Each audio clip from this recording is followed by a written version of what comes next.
Hai, kita jumpa di Kapur Tulis. Kali ini saya sangat beruntung karena narasumber saya kali ini Bapak Pendeta Agus Paulus Hussein, Ketua PGIS Karawang. Di tengah kesibukan beliau, saya merupakan orang yang beruntung karena mendapatkan waktunya untuk mengisi acara ini. Gak lama-lama kita mulai dengan tema kita kali ini, memahami cara kerja Tuhan. Kita mulai.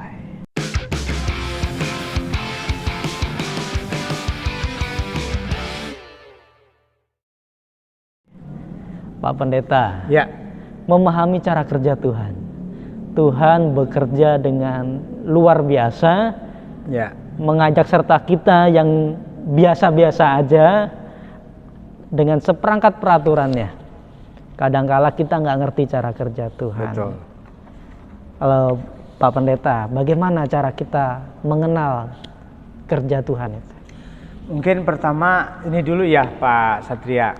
Nah, pertama memang terkadang apa yang terjadi dalam kehidupan kita itu di luar dari apa yang dapat kita pahami dalam pikiran kita sebagai manusia. Kalau kita mengingat mungkin ya di dalam Yesaya 55 ayat 8 sampai dengan 9 itu kan dikatakan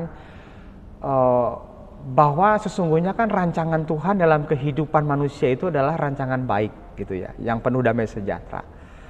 Nah, namun terkadang juga ada situasi-situasi yang terjadi dalam kehidupan kita di luar dari apa yang menjadi ekspektasi kita gitu. Nah, misalnya gitu ya, mungkin kan seperti halnya pandemi ya saat ini gitu ya. Mungkin juga ada yang bertanya-tanya, kenapa sih Tuhan kok harus menurunkan pandemi? Kenapa sih Tuhan harus mengizinkan pandemi ini kok terjadi sehingga banyak kemudian orang-orang yang kita kasihi itu dipanggil oleh Tuhan meninggal karena paparan ini kan gitu. Kok jadi bagian dari rancangan itu? Ya gitu ya? Itu kan gitu ya. Nah, apakah memang ini jalannya Tuhan gitu ya? Nah, kadang-kadang kan kita sulit untuk memahami itu. Nah, di dalam Yesaya ini kan digambarkan bahwa jalan Tuhan itu tidak bisa kita selami. Seperti tingginya langit dan bumi kata Tuhan gitu ya, dalam Yesaya disebutkan demikiannya perbedaan antara jalannya Tuhan dengan jalannya kita gitu kan ya. Nah, kan ada lagu juga gitu ya yang pasti populer. Jalanmu tak terselami kan gitu ya. Oleh setiap hati kami kan itu ya Pak Satria dan seterusnya lah gitu ya. Nah, di sini menunjukkan kepada kita bahwa jalannya Tuhan, bagaimana Allah bekerja dalam dunia ini, dalam kehidupan kita ini, tidak bisa kita hanya mengandalkan pemikiran kita sebagai manusia. Tetapi apapun situasi yang terjadi di tengah-tengah kehidupan kita, satu hal yang harus kita yakini bahwa Allah ada di dalamnya. Allah turut bekerja di dalamnya. Nah, itu Pak Satria yang harus kita pahami terlebih dahulu. Memahami bahwa Tuhan tetap Tuhan dan Tuhan akan selalu hadir. Ya. Apapun situasinya. Iya. Itu. Karena pencipta situasi itu Tuhan itu sendiri loh. Tuhan itu ada di dalamnya. Pasti ada maksud Tuhan, ada kebaikan Tuhan di dalamnya. Roma 8 ayat 28 kan berbicara bagaimana Allah itu kan mendatangkan rencananya yang luar biasa dalam kehidupan kita ya. Bahwa Allah itu turut bekerja dalam segala sesuatu yang terjadi dalam kehidupan kita. Allah ada di dalamnya. Jadi ini sih menunjukkan kepada kita bahwa Allah tidak pernah diam. Allah tidak pernah berhenti untuk terus ia berkarya, untuk terus ia bekerja dalam konteks kehidupan kita manusia. Jadi bukan hanya Allah bekerja itu hanya pada saat kejadian ya, di dalam penciptaan gitu ya. Dan Tuhan gak kerja cuma buat dirinya sendiri. Iya gitu ya. Tetapi sampai dengan saat ini Allah itu turut bekerja. Dan Allah bekerja itu pastinya untuk mendatangkan damai sejahtera, untuk mendatangkan kebaikan dalam kehidupan kita. Sekalipun mungkin dalam pikiran kita, dalam persepsi kita, loh kok ini Tuhan izinkan saya mengalami situasi yang sulit, kok pandemi ini diizinkan gitu, apa sih maksud Tuhan gitu kan ya.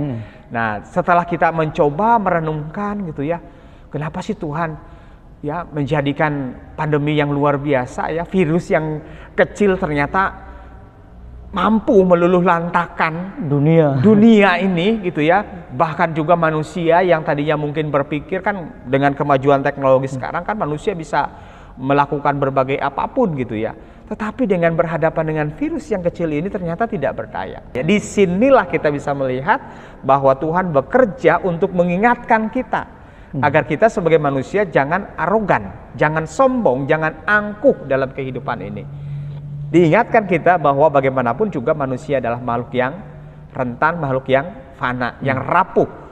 Yang disitulah kita mengingatkan kepada kita bahwa betapa kita itu membutuhkan Tuhan, bergantung kepada Tuhan. Nah, seperti itu kira-kira.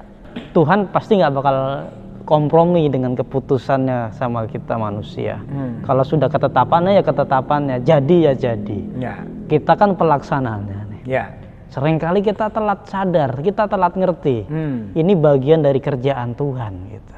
Nah, apa sih yang harus kita lakukan kalau kita nggak kunjung ngerti maksud dan kerjaan Tuhan itu? Nah, betul ya Pak Satria. Disinilah kita bisa melihat gitu ya bahwa bagaimana diharapkan kita memiliki kepekaan untuk melihat bahwa di dalam peristiwa, di dalam sesuatu yang kita alami di situ, bahwa di sana Allah ada. Allah hadir dalam kehidupan kita, bahwa itu adalah bagian dari rencana, bagian dari kehendaknya, bagian dari jalannya Tuhan dalam kehidupan kita. Oleh karena itu maka ketika kita harus punya kepekaan, otomatis kan berarti kita harus semakin mendekat kepada Tuhan. Bagaimana kita tahu jalannya Tuhan, bagaimana kita tahu bahwa Tuhan itu ada dalam kehidupan kita kalau kita jauh dari Tuhan. Ya kan? Jadi kita harus dekat dengan Tuhan. Artinya apa? Ya kalau kata pemazmur kan dia setiap pagi dia selalu menyediakan waktunya untuk dia bersaat teduh, dia berbicara dengan Tuhan. Ya, bukan hanya saat pagi, saat petang gitu ya. Bahkan mungkin juga bisa saat tengah malam. Setiap gitu waktu ya. jadi. Ya, setiap waktu kan akhirnya dalam berbagai waktu itu kita berusaha untuk mendekatkan diri kita kepada Tuhan, baik secara personal maupun juga dalam persekutuan. Karena penting juga ya, bukan hanya kita mendekatkan diri kepada Tuhan itu secara personal saja, tetapi juga penting bagi kita untuk bagaimana kita berelasi dengan Tuhan itu dalam konteks persekutuan. Karena kan setiap orang kan jalan hidupnya berbeda-beda gitu ya. Ketika dalam persekutuan itu, ketika kita mendengar kesaksian bahwa Tuhan bekerja dalam hidupnya seperti ini, kan kita dikuatkan. Makin kita tahu semakin banyak pekerjaan Tuhan. Semakin banyak pekerjaan Tuhan. Makin kita paham ya. Makin kita paham. Jadi makin kita juga melihat bahwa oh ternyata caranya Tuhan menolong kita, caranya Tuhan menjawab setiap doa kita sebagai manusia itu ternyata berbeda-beda. Ada yang mungkin langsung gitu ya, Tuhan mengabulkan apa yang kita minta, tetapi ada sebuah proses yang harus kita jalani. Bahkan mungkin ada yang tidak dikabulkan Tuhan. Ya, tetapi bukan berarti kalau itu tidak dikabulkan Tuhan, tidak berarti Tuhan tidak sayang kepada kita, gitu kan? Nah, seperti dikatakan tadi ya, baik dalam Yesaya maupun juga di dalam Roma tadi digambarkan bahwa Tuhan itu selalu mendatangkan kebaikan dalam hidup kita. Itu yang harus kita amini, itu yang harus kita yakini. Karena Allah sang sumber baik itu pasti akan mengeluarkan hasil-hasil yang terbaik. Yang terbaik, betul, betul Pak Satria.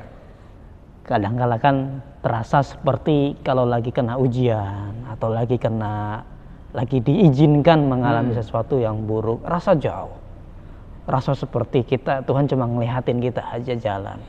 Padahal kita tadi diberi petunjuk ya sebetulnya. Iya betul. Tapi saya tadi di panjang perjalanan saya tergelitik ini bahwasannya orang yang lagi deket sama Tuhan, kadangkala timbul ujian, kadangkala diizinkan sesuatu menguji dia, kualitas dia, atau Tuhan ingin membentuk dia. Tapi di situ kita sadar bahwa ada jarak yang diberikan Tuhan, ada rentang waktu tertentu seperti seolah kita sendirian. Tapi baru kita sadar, kadangkala rindu itu perlu diberikan perannya kok. Betul. Rindu kepada Tuhan itu harus dimainkan kok. Tuhan ingin memantik rasa rindu itu supaya orang betul-betul ngerti cuma Tuhan jalan terbaik. Pak Pendeta, mengapa Tuhan kadang membiarkan atau dia tidak memberitahu caranya kalau dia lagi kerja? Tadi kan kita berbicara soal kesaksian Yesaya dan Roma ya, dalam Roma 8. Kita tahu bahwa Roma itu khususnya adalah merupakan bagian dari surat Rasul Paulus ya. Nah, ketika Paulus menuliskan surat ini, khususnya dalam pasal 8 yang tadi menjadi rujukan kita, yang saya sampaikan tadi, itu situasinya Paulus pada saat itu bukan dalam keadaan yang baik-baik saja ketika dia menuliskan suratnya ini. Pertama, ia berada di penjara, gitu kan. Yang namanya orang di penjara kan nggak enak, gitu ya. Apalagi kita melihat bahwa Paulus ini kan seorang rasul yang luar biasa yang dipakai oleh Tuhan. Tapi kenapa ia harus mengalami penjara gitu loh? Udah dipakai lagi. Udah dipakai lagi gitu ya. Kadang-kadang kan kita sebagai manusia, Tuhan, saya sudah banyak nih melayani di gereja. Saya sudah rajin bahkan memberikan sumbangan-sumbangan persembahan untuk mendukung program kegiatan gereja. Tapi kenapa kok Tuhan masih memberikan saya harus diizinkan mengalami persoalan yang sulit ini gitu ya? Kurang apa Tuhan kan gitu ya? Nah, kita perlu belajar nih dari Paulus gitu ya.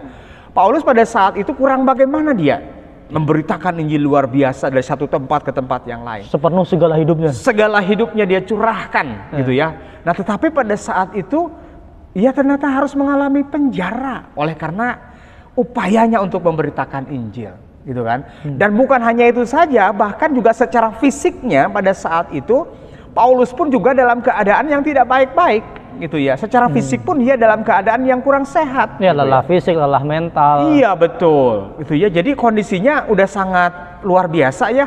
Dia penderitaannya, pergumulannya, tantangannya gitu ya, baik secara fisik tadi, secara mental. Dalam situasi-situasi yang seperti itu, dia tetap mampu mengatakan bahwa Allah itu turut mendatangkan kebaikan. Allah turut bekerja dalam segala sesuatu dan mendatangkan kebaikan. Gitu ya. Paulus melihat bahwa sekalipun Tuhan mengizinkan ia melakukan ataupun juga mengalami hal yang seperti itu, tapi dia tetap melihat bahwa di sana ada kebaikan Tuhan. Gitu Masih ya. bisa ngomong begitu. Masih bisa ngomong begitu gitu ya. Nah, jadi di sini luar biasa gitu ya. Menurut saya ini sebagai sebuah contoh dan keteladanan kepada kita. Bagaimana di dalam kehidupan kita pada saat ini kita tetap kiranya dapat memahami gitu ya bahwa Allah pun juga bisa bekerja dalam kehidupan kita, termasuk juga dalam peristiwa-peristiwa yang seperti itu tadi gitu ya. Peristiwa-peristiwa yang berat, yang sulit, yang susah gitu ya, bahwa Allah ada di dalamnya. Dan percayalah bahwa di dalam kesemuanya itu seperti dikatakan tadi dalam Roma 8 ayat 28, ada kebaikan Tuhan di dalamnya. Itu yang harus kita imani, yang harus kita yakini. Dan disinilah dituntut ujian kesabaran kita. Sesungguhnya kita pernah mengalami spektakuler Tuhan di dalam kehidupan kita. Sehingga ketika kita nanti pada masanya atau mungkin saat ini ada di antara kita yang mengalami ujian, ingat kita pernah juga mengalami kebaikan Tuhan kok. Jadi ketika kita dihadapkan lagi pada keadaan yang berbeda dalam konteks ujian, kita paham. Ya, betul. Saya teringat ya Pak Satria, ada sebuah lagu dalam Kidung Jemaat kan ya. Bila topan keras melanda hidupmu, bila putus asa dan letih lesu, terus hitunglah berkatnya. Nah kan gitu ya. Kita diajak bahwa dalam situasi sulit itu betul seperti yang disampaikan Pak Satria tadi, ingat juga gitu ya bahwa Tuhan pun juga mendatangkan, juga melakukan hal-hal yang baik dalam hidup kita. Ingat gitu ya bahwa berkat Tuhan, kasih setia Tuhan itu lebih banyak daripada kesulitan, pergumulan yang kita hadapi gitu ya. Nah, terlebih kita tahu bersama bahwa Tuhan kita Yesus Kristus, Ia rela menanggung dosa-dosa kita, Ia rela menderita di kayu salib, itu karena kasihnya kepada kita, itu karena cintanya kepada kita. Itu kebaikan Tuhan yang tidak bisa dibandingkan dengan apapun. Itu yang harus kita syukuri. Pak Pendeta, closing statement. Ya, Bapak Ibu, saudara-saudara yang terkasih di dalam Tuhan, pada kesempatan saat ini, puji Tuhan untuk perjumpaan singkat yang kita lakukan pada saat ini dengan tema bagaimana kita bisa memahami bagaimana Allah itu turut bekerja dalam kehidupan kita. Ia selalu ada dalam kehidupan kita, dan percayalah Tuhan selalu mendatangkan kebaikan kita, kebaikan dalam kehidupan kita. Apapun situasi yang kita hadapi pada saat ini, percayalah bahwa di dalamnya ada kemurahan Tuhan, ada kebaikan Tuhan yang hendak Ia nyatakan kepada kita. Tuhan luar biasa. Terima kasih banyak Pak Pendeta Agus Sama-sama. Paulus Hussein. Saya tutup acara dulu. Mari. Penonton, terima kasih telah menyaksikan kami berdua. Pesannya, jalanilah hidup bersama Tuhan. Apapun keadaan yang Tuhan izinkan terjadi, pahami bahwa Tuhan bekerja dengan nyata. Seperti sebagaimana kita telah mengalami kehebatan Tuhan, sampai selamanya kita mengalami kehebatan Tuhan. Kita ketemu lagi minggu depan. Tetap di Kapur Tulis. Salam moderasi, rukun selamanya. Pak Pendeta Agus Paulus Hussein. Terima kasih. Sama-sama.